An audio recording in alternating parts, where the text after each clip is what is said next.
우리의 삶이 아버지 앞에 쓰는 무대로 올려지는 찬양이 되기를 원합니다. 아버지, 저희가 눈을 감고 두 손을 모으고 드리는 기도만 아버지를 향한 기도가 아니라 우리의 삶이 아버지께 드려지는 거룩한 기도가 되기를 원합니다. 아버지, 오늘 아버지 앞에 왔습니다. 저희들 늘 아버지 앞에 있지만 늘 아버지와 동행하고 늘 아버지 안에 있고 아버지가 저희 안에 성령으로 계시지만 이 시간 특별히 아버지의 말씀을 듣고자 이 자리에 함께 모였습니다. 우리의 영이 아버지의 영혼과 화합하여 아버지의 말씀을 진리의 소리로 들을 수 있는 귀를 허락하여 주시고 아버지와 우리 아버지가 들려주신 그 진리의 말씀이 우리들의 영혼에 아버지 건강하게 양육받을 수 있는 그 양식이 될 수 있도록 인도하여 주시며 예수 그리스도께서 우리를 정말 그렇게 되기를 원하시는 아버지 그 길로 아버지 우리가 선택한 그 길로 아버지 우리가 그렇게 가기를 그렇게 간절히 원했던 그 길로 아버지 저희가 담대하게 조용하고 때로는 외롭고 고독한 길이지만 그 길을 아버지 기뻐 찬양하며 갈 수 있는 능력의 힘을 저희들에게 부어주는 그 말씀이 될 수 있도록 우리 모임을 축복하여 주시옵소서. 아멘. 예수 그리스도 이름으로 기도하겠습니다. 아멘. 자, 저번 주에 우리는 그 물두멍에 대해서 이야기를 했습니다.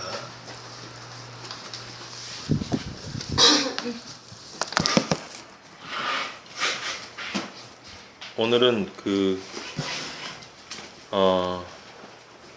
다 아시는 번제단에 대한 이야기를 순서에 맞춰서 진행을 하도록 하겠습니다.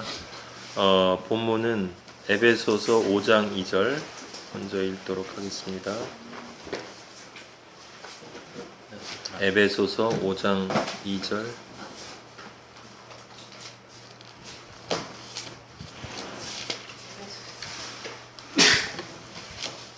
자, 같이 합독하죠. 시작. 그리스도께서 너희를 사랑하신 것 같이 너희도 사랑 가운데 행하라. 그는 우리를 위하여 자신을 버리사 향기로운 제물과 생축으로 하나님께 드리셨느니라. 아멘. 네, 오늘 번제단에 대한 이야기인데 우리 본문 성경으로는 이 말씀을 택했고 오늘 말씀의 제목은 첫사랑입니다. 첫사랑. 네. 그런 의미에서 이 말씀을 하나만 더 보도록 하겠습니다. 요한계시록 2장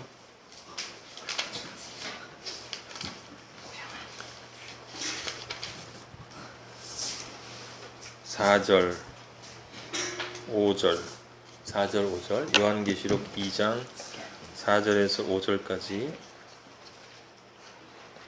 자, 합독하죠. 시작. 그러나 너를 책망할 것이 있나니 너의 처음 사랑을 버렸느니라. 그러므로 어디서 떨어졌는지를 생각하고 회개하여 처음 회개를 가지라. 만일 그리하지 아니하고 회개하지 아니하면 내가 네게 가서 내 촛대를 그 자리에서 옮기리라. 아멘. 예, 지금 계시록은 에베소 교회에게 보내는 편지예요. 조금 전에 우리가 읽었던 그 에베소서 5장 2절과 같이 연결되는 그 교회인데 이제 명칭으로는 그 교회를 의미하지만 영적으로는 그 교회를 의미하는 것이 아닙니다.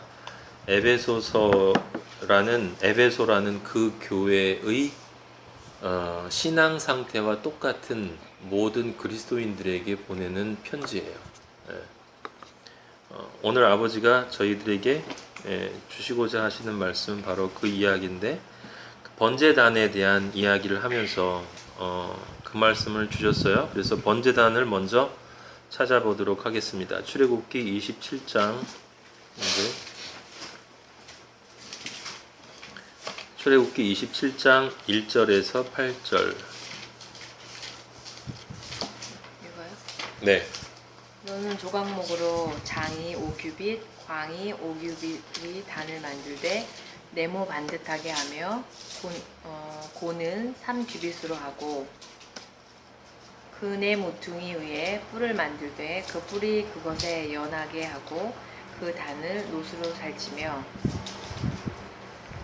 3절 재를 담는 통과 부삽과 대야와 고기를 갈고리와 불 옮기는 그릇을 만들되 단의 그릇을 노수로 만들시며 단을 위하여 노수로 그물을 만들고 그 위에 네 모퉁이에 노꼬리 넷을 만들고 그물을 단 사면 가장자리 아래 단 절반 단에 오르게 할지며 또 그 단을 위하여 채를 만들되 조각목으로 만들고 노수로 쌀지며 단 양편 고리에 그 채를 꿰어 단을 매게 할지며 단은 널판으로 비게 만들되 산에서 내게 보이는 대로 그들이 만들지니라. 네, 거기까지요. 27장 8절까지. 그 번제단에 대한 이야기입니다. 우리는 지성소의 법궤, 언약궤, 그 법궤 언약궤로부터 시작을 해서 그 다음에 등대를 받고 그리고 떡상을 받고 그리고 분향단을 보았고 그리고 물두멍을 했습니다. 그래서 지금 거의 끝부분에 와서 지금 끝부분의 두 번째에 해당되는 번제단을 보게 돼요. 마지막은 회막문입니다. 회막문. 네, 그렇게 해서 하나님 우리 아버지가 성경에서 진리로 우리에게 전해주시는 구원의 공식, 그리스도인이 구원받기 위한 모든 구원받는 자들이 반드시 거쳐가야 할 창조의 길, 그 7단계로 되어 있는 그 창조의 길을 마지막 목적지로부터 거꾸로 거슬러서 지금까지 올라온 거예요. 그래서 맨 첫 번째에 해당되는 그 창조의 과정, 재창조죠. 그러니까 우리가 물질로 창조되어져서 생기를 받아서 생명체로 되어진 상태에서 아버지로부터 분리가 되었기 때문에 죽은 상태인데 그 죽은 상태에서 첫 번째 부활을 해야 된다 이 말이에요. 첫 번째 부활.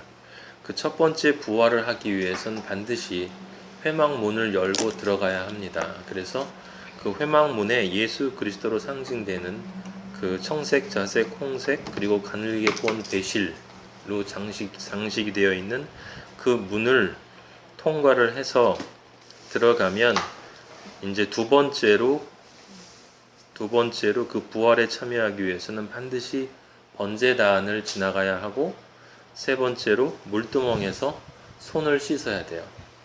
성경에서는 그 손을 씻는다는 말을 구체적으로는 그냥 손을 씻는다고 표현하지 않고 시내산에서 하나님 아버지가 오순절, 첫 번째 오순절 때, 그러니까 출애굽하고 50일째 되는 날 시내산에서 아버지가 계명을 주셨죠. 그죠? 그때 그 하나님 아버지가 모세에게 뭐라고 말씀하셨습니까? 너희들은 이틀간에 걸쳐서 너희 옷을 빨지며 라는 말을 해요. 옷을 빨라고 합니다. 옷을 빨라고 하는 말이 있고 그 다음에 계시록 21장인가 뒤에 가서 보면 자기 옷을 빠는 자는 복이 있다 라고 결론을 내려줘요. 그래서 그 빤다라는 말은 결국 물에 빠는 건데 그 물이 사실은 뭐라는 거죠? 예수 그리스도의 피라는 거예요. 그래서 예수님이 십자가에서 돌아가셨을 때 피가 먼저 나오고 그 다음에 물이 나왔죠. 그 피와 물이 나온 그걸 다 쏟은 영적인 의미는 예수 그리스도께서 흘리신 그 피가 바로 우리가 우리의 옷, 우리의 죄악된 존재의 옷을 빨아야 하는 그 물이다 라는 뜻이고 또 다른 영적 의미는 그 예수 그리스도의 피로 그렇게 빨고 나서 그 다음에 예수님의 피 다음에 나오는 예수 그리스도로부터 나오는 말씀, 즉 생수, 물, 그 물을 먹고 살아야 한다라고 하는 그런 의미가 피와 물에 담겨 있었던 것을 여러분이 기억할 거예요. 그리고 저번 주에 우리가 봤던 요한일서에 있던 말씀은 증거하는 것은 셋이니 물과 피와 성령이다 라고 얘기할 때 그때 물은 그 물이 아니라 첫 번째 세례 받으신 물이다 라고 이야기를 했죠. 그래서 물이 증거하는 것은 뭐예요? 예수 그리스도가 그렇게 우리를 위해서 돌아가심으로 세례를 받으심으로 우리가 손을 씻을 수 있고 회개할 수 있는 기회가 주어졌다, 축복이 주어졌다라는 뜻이고, 피는 실제 예수 그리스도께서 십자가에서 그 세례를 진짜로 받으신 것을 나타내고, 성령은 그렇게 받으신 것을 성령께서 우리에게 오셔서 우리로 하여금 그것을 깨닫게 해주신다. 그래서 그 증거하는 셋, 물과 피와 성령의 어떤 의미를 가지고 있는지를 깨닫지 못하면 그리스도인이 아니다라고 이야기를 했습니다. 그래서 거기서 이제 우리가 어떻게 깨끗해지느냐, 이제 예수님을 처음 믿으면 여러분들이 회개라는 말을 많이 들어요. 다 사람들이 회개하고 예수님 믿으면 천국 간다라고 하는데, 그 회개라고 하는 말이 그렇게 간단한 말이 아니죠. 우리가 지금 공부하는 것을 계속 보면 엄밀한 의미에서 회개는 저번 주에 우리가 공부한 물두멍이 회개예요. 그죠? 물두멍이 어떤 의미에서 회개입니까? 옛자, 나의 옛자가 십자가에서 그리스도와 함께 죽고 그리고 새로운 자아로 부활하는 것, 그게 회개예요. 회개는 그렇기 때문에 마음속으로 회개합니다 라고 하는 것이 아니라 실제 내가 새롭게 창조되어야 하는 것이다 라고 하는 거죠. 그러니까 이제 그리스도인으로 살아가기 전에 지금까지 살아왔던 내 삶의 중심적 지표가 기존의 죄된 상태에서 하나님, 사탄의 자식이 가는 그 좌표로부터 하나님 중심의 좌표로 변해야 하는 것이다 라고, 그게 회개예요. 회개. 그런데 그 회개는 우리가 할 수 있는 게 아니었고 예수님이 우리에게 보여주셨죠. 하나님이 계속 증거를 또 나타내 주시고, 그래서 좀 더 확장해서 이야기를 하면 회개란 뭐냐, 그건 우리 모든 사람의 죄를 자기에게 받아서 짊어진 첫 번째 아담이 죽고 둘째 아담으로 부활하는 거고, 회개란 구약이 죽고 율법이 죽고 은혜가 살아나는 것을 이야기하고, 회개는 그렇기 때문에 과거에 죄된 몸이 죽고 죄가 없는 새로운 몸으로 부활하는 것을 나타내는 거예요. 그래서 회개라고 하는 건 회개했다, 회개하려는 마음이 있다라는 게 중요한 게 아니라, 그 회개는 존재의 혁명이 일어나야 되는 것이기 때문에, 회개는 믿음과 같이 존재의 혁명이니까, 믿음에서 가장 중요한 세 번째 파트니까, 가장 중요한 부분이니까 반드시 존재의 혁명이 일어나야 한다. 존재의 혁명이 일어나야 한다는 건 기존에 내가 살아왔던 나의 삶, 죄된 삶이 얼마나 의미가 없고 무가치하고 실제 그 삶을 따라서 살았던 그 삶의 방향이 공허하고 내 삶이 어떠한 그 특정한 가치를 지니지 못하고 암흑 속에, 빛이라고는 전혀 없는 암흑 속에 살았던 것 같다라고 하는 그 처절한 깨달음이 바탕이 되지 않고는 존재의 혁명이 일어날 수가 없죠. 왜냐하면 인간은 본성적으로 자신에게 가치가 없는 것만 버리게 되어 있어요. 우리는 가치가 있다고 생각하는 것을 절대로 버리지 않습니다. 그러니까 우리가 회개를 한다라는 건 정확하게 나에게 가치 없는 것을 버리고 나에게 진짜 가치 있는 것, 영원하지 않은 것을 버리고 영원한 것을 선택하는 거고, 보이는 것을 버리고 보이지 않는 것을 선택하는 거예요.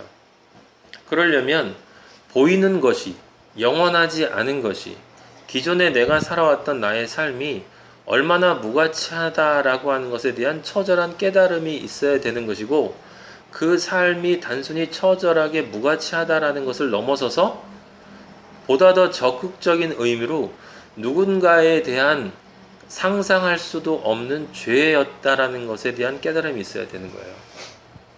근데 사실 죄라는 말은 우리가 많이 하지만 정확하게 이야기할 때 도대체 죄가 뭐냐라고 하는 것에 대한 우리의 존재론적인 자각이 분명하게 있는가라고 생각을 하면 사실은 그렇게 분명하지가 않은 것 같아요. 왜냐하면 성경에 나와 있는 많은 그 의인들을 보면, 의인이 된 사람들을 보면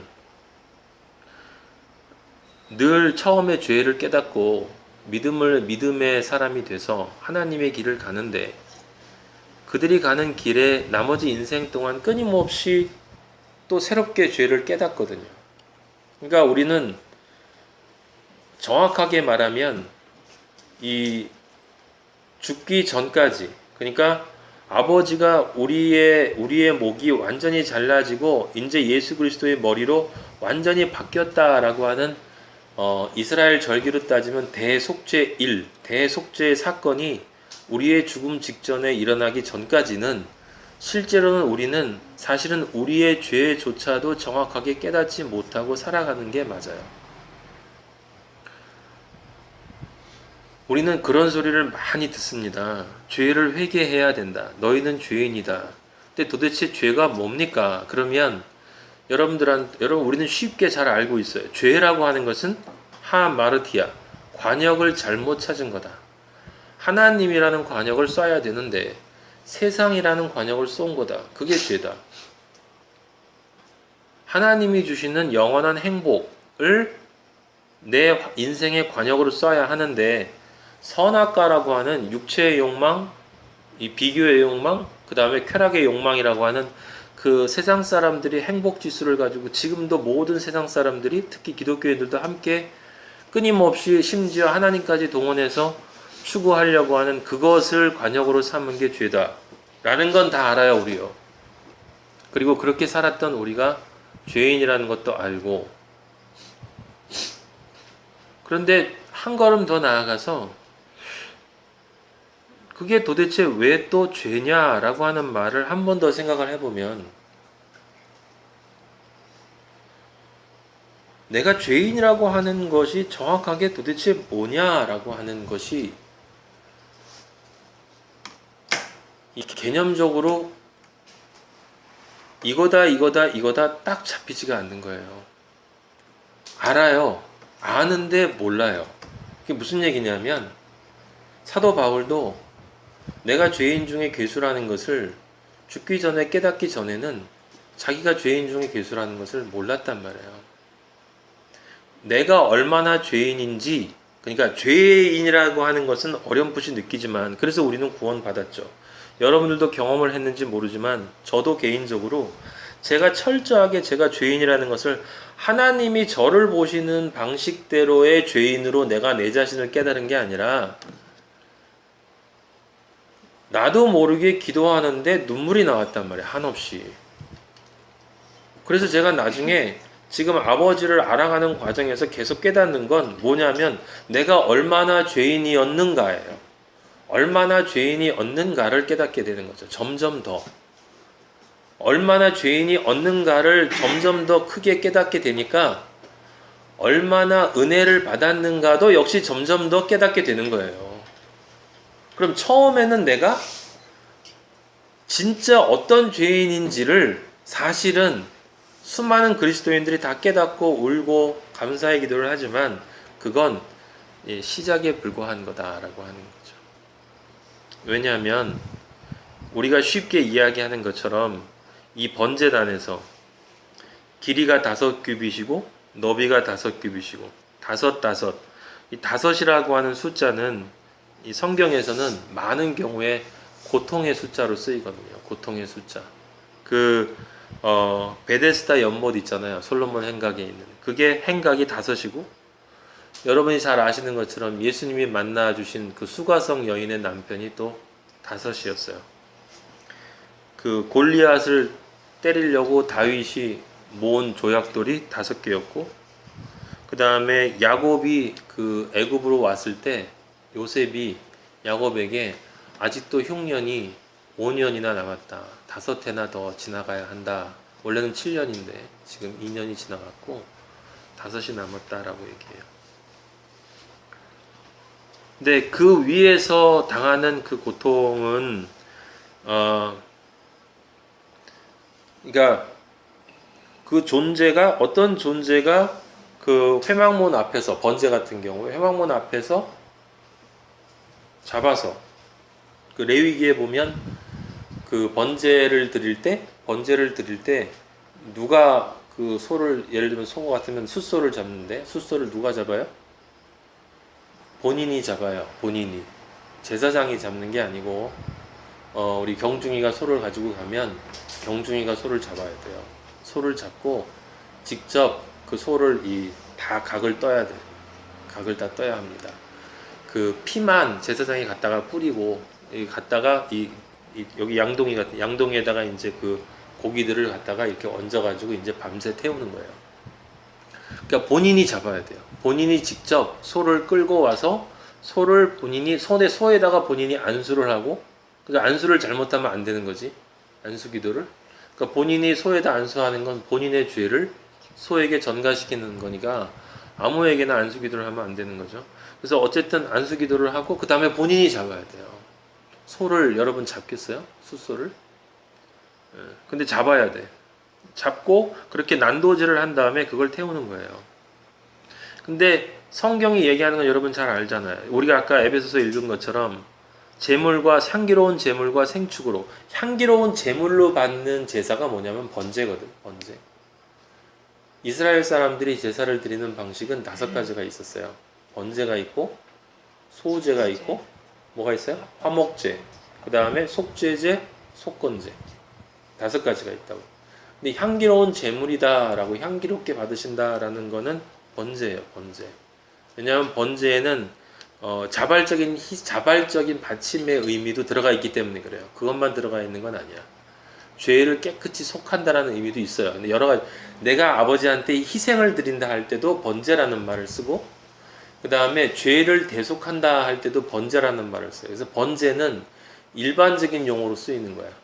여러분이 저를 아버지께 바치겠습니다 라고 할 때 번제라는 말을 써요. 그때는 속죄제라는 말도 안 쓰고 화목제라는 말도 안 써. 당연히 소제라는 말도 안 쓰지. 저를 번제로 바칩니다 라고 할 때 그때는 희생을 드린다 라고 얘기하는 거예요. 근데 기본적으로 번제는 죄를 속하는 거예요. 그거 잠깐만 찾아보도록 하죠. 레위기 1장 1절이에요. 네. 레위기 1장 1절.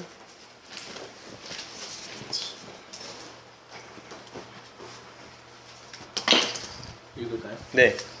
여호와께서 회막에서 모세를 부르시고 그에게 일러나시되 이스라엘 자손에게 보아여 이르라 너희 중에 누구든지 여호와께 예물을 드리려거든 생축 중에 소나 양으로 예물을 드릴지니라. 네, 여기 2절에 보면 너희 중에 누구든지 여호와께 예물을 드리려거든 이라고 쓰여 있죠.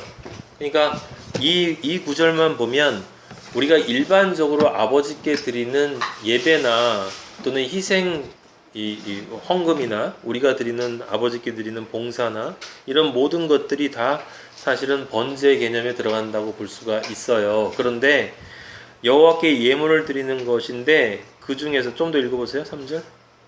그 예물이 소의 번제이면 흠없는 수컷으로 회막문에서 여호와 앞에 연락하시도록 드릴지니라. 네, 연락하신다는 말이 기쁘게 받으신다는 말이에요. 기쁘게 받으신다는 말입니다. 그 다음에 수컷이죠. 그러니까 번제는 수컷으로 드려야 돼요. 그 화목제만 수컷, 암컷 아무거나 드려도 돼요. 수컷이나 암컷이나 아무것도 드려도 상관이 없는 제사는 화목제. 나중에 우리가 제사를 좀 자세하게 볼 건데 화목제고 그 화목제는 당연히 굉장히 중요하죠. 예수님은 여러분 우리를 위해서 번제단에서 태워지셨죠. 그죠? 그러면 번제단 하면 기본적으로는 그러면 번제로 드리신 거냐? 라고 얘기할 수 있잖아요. 그죠? 번제단이라는 말 뜻 자체가 죽여서 올린다라는 뜻이에요. 번제단이라는 말 자체가 히브리어로 보면 죽여서 올린다라는 말인데 그거를 잘못 오해하면 그 5 제사 중에서 번제단은 번제를 드리는 거다라고 생각하는데 아니죠. 그죠? 아니에요. 5 제사 중에 소제를 빼고는 다 번제단에서 태운단 말이에요. 속죄제든 속건제든 무슨 얘기냐면 예수 그리스도는 이 5가지의 모든 제사에서 바쳐지는 제물로 드려지신 거예요.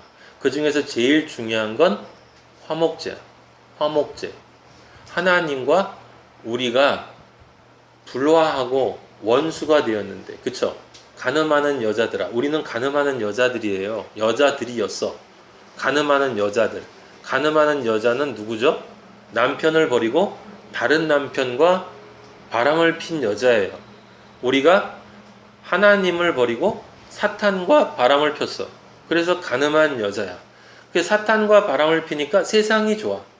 이 세상에서 내 이름 날리고 이 세상에서 폼 재고 사는 게, 즐겁게 사는 게 좋다 이 말이에요. 그래서 가늠하는 여자들아, 사탄과 결혼한 인간아, 세상을 사랑하는 게 선악과의 그 행복지수, 이 세상 모든 사람이 성공이란 단어로 지금도 살아가고 있는 그것을 위해서 살아가는 게 뭐다? 하나님과 원수 되는 것이다. 원수. 하나님을 배반하는 정도가 아니고요. 하나님과 원수 되는 거라고 그랬어요. 하나님과 원수. 그러니까 세상에는 두 종류 사람밖에 없는 거예요, 여러분. 하나님과 원수이거나 하나님의 가족이거나.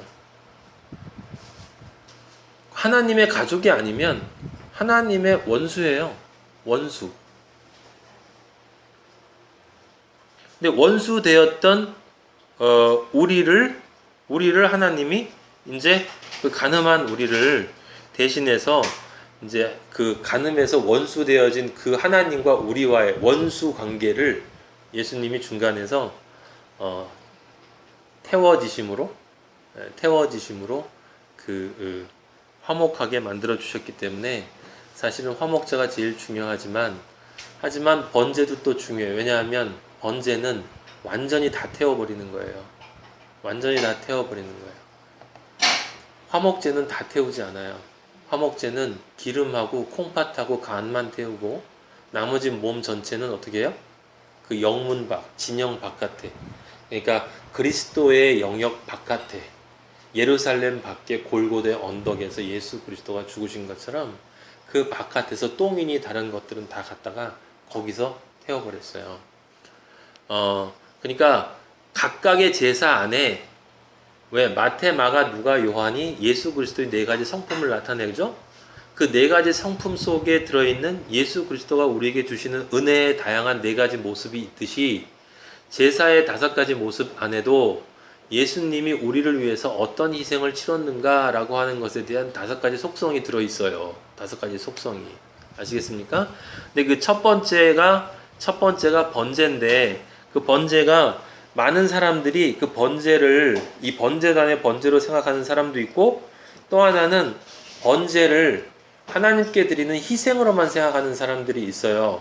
그런데 그 둘 다 맞는 것이지만 부분이에요. 부분. 알았죠? 전체는 그것과 함께 뭐냐면 순수하게 우리가 하나님 앞에 죄를 진 원수기 때문에 하나님이 원수에 대해서 얼마나 화가 나셨겠어요. 그 하나님의 분노, 하나님의 분노를 가라앉히기 위해서는 중보자가 필요해. 누군가의 희생이 필요한 거예요.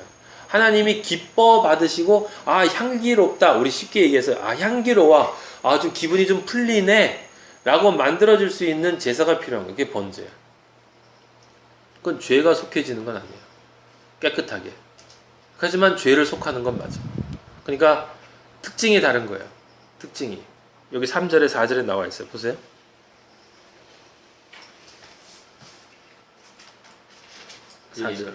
네, 그는 그가 번제물 머리에 안수할지니 그리하면 연락되어 그를 위하여 속죄가 될 것이라. 네, 구체적으로 얘기하면 1장 4절에 나와 있는 여기 지금 속죄라는 말이 중요해요. 속죄. 이것을 많은 사람들이 간과하고 있는데, 번제가 근본적인 목적 역시 뭐에 있다는 거예요? 속죄에 있다는 거예요. 속죄. 아시겠습니까? 속죄예요. 그래서 자기가 직접 동물에게 안수하고 그렇게 속죄를 하는 거기 때문에, 이것은 번제는 일반적인 죄성에 대한 속죄가 되는 거예요. 일반적인 죄성. 그리고 나중에 보면 알겠지만 속죄제는 우리가 부지불식간에 허물로 지은 죄, 무지해서 지은 죄들, 그런 것들을 속죄하는 게 속죄제고, 속건제는 다른 사람에게 피해를 입힌 것, 배상을 해야 될 것, 뭐 이런 하나님 앞에도 우리가 뭔가를 바쳐야 되는데 안 바치고 하나님께 손해를 입힌 것, 사람들과의 관계에서 손해를 입힌 것들, 주로 그런 것들을 속건제에서 드려요. 근데 이제 그러한 구체적인 사실들은 그렇게 중요한 것은 아니고 나중에 그 재물 볼 때 얘기하도록 하고요. 지금 제가 여러분에게 이제 말씀드리고자 하는 것은 뭐냐면 그 번제단에서 무슨 일이 일어나는가라고 하는 거죠.